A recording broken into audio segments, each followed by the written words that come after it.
Yes, right. But I have a few cases, not a lot. I broke the report from the NFS. So if you can contest the result? Yes. My question is, does the law particularly state the time frame or time limit? Let's say within 24 or 48 hours the drug test has to be conducted if someone gets arrested. Do they state the time limit?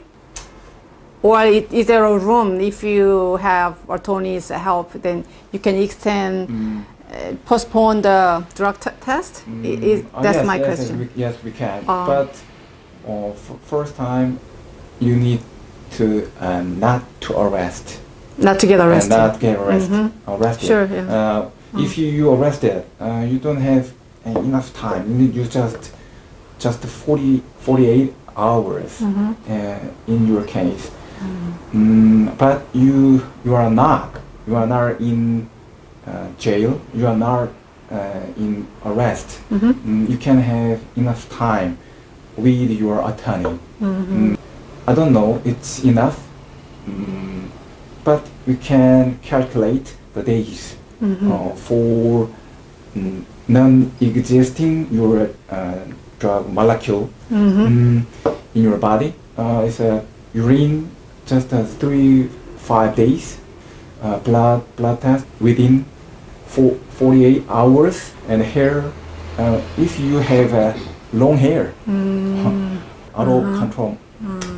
But you have shortcut and you had a colored hair dye. I sometimes recommend you change your hair color. And so many. So if you get, if you're on the verge of getting arrested or being charged due to drug administration, it is very critical to get attorney's help so that you could earn the time to prepare your case. And then there are so many things that you can get help from the attorney. But let's say if the person really took the drug and then had drug tested, but the test itself, I mean, can we trust the test result 100%? 100% is not liking in Korea. There are so many judges and prosecutors and investigators.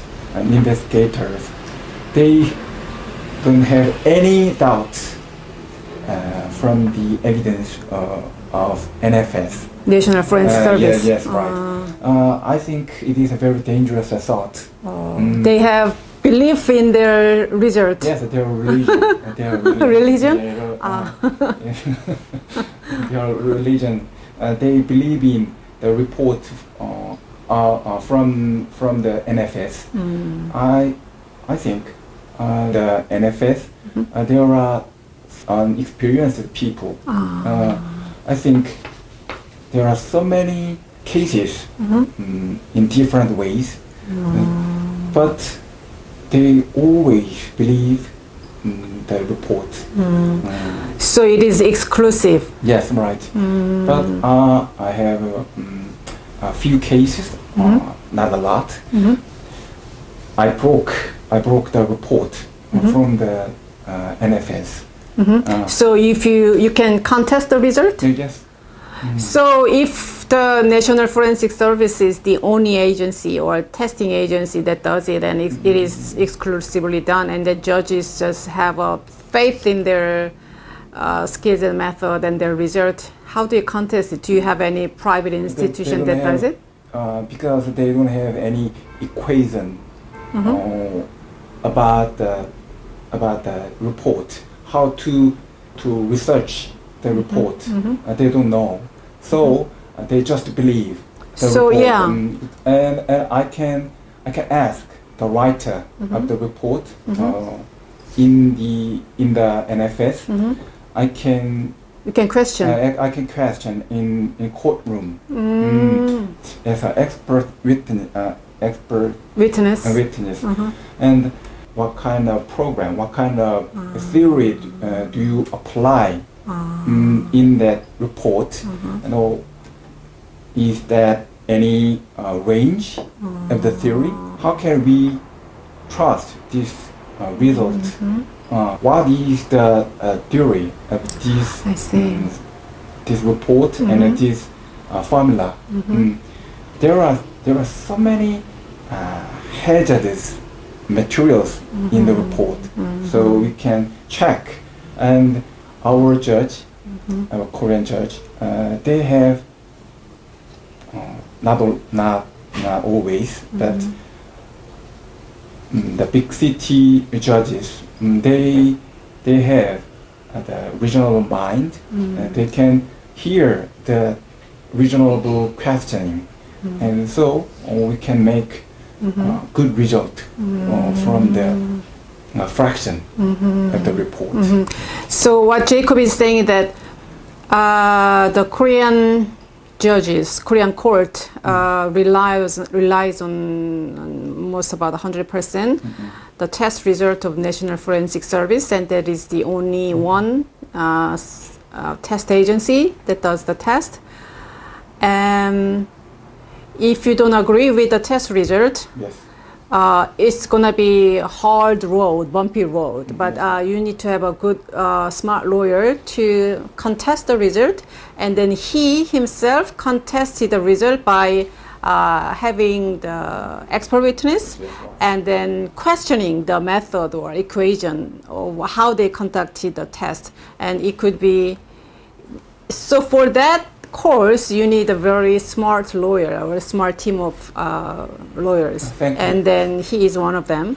And then I'm going to ask him if he has contested and succeeded. So have you contested and the result and then succeeded? Yes, Please tell us. Yes. I'm sorry, I need to more explain about in my winning case. Back in the investigation process, we need to check the contaminate. The sample could be contaminated during the course. Process. But the NFS, the experts, they don't have any information about the contaminated evidence process. Just judgment, just a decision to the report. So we need to call up the policeman for the fourth time. You met and you give your blood samples to your investigator. But many cases, you don't have any name. Who is my investigator? Who got my blood samples? You don't know. You cannot track? Yes. We can track, but in a lot of case, they just wrote the name of the investigator or policeman who got the body sample. But when I called up the person as a witness, they didn't. They didn't what? They didn't. He isn't the person. He's the person. So wrong person showed up. He doesn't know about that. I see. He just write down his name. He's not for nothing. He was not a not a detector, and then he didn't participate in the process. So what Jacob is saying that during the course of the drug test, so the policeman, law enforcement, they will take your body sample, hair, urine, and the blood sample from the collection to the delivery until the test comes out. During the whole course, there are many steps that could occur the contamination of the sample. And then you need lawyers, very smart lawyers' help to make sure that every step is done right way and then it's not contaminated. Yes, right. And this is very crucial. So not only the sample could get contaminated, I mean, so let's say your urine, your blood could get mixed, or it could touch something else, so it could contaminate your body sample. Also, it could be mislabeled. Yes, so it is yours, but someone else's name they'll put on the label. So there's a lot of accidents can occur, and then you need to be very thorough. You need to watch the steps, and then that's something only the lawyer can do.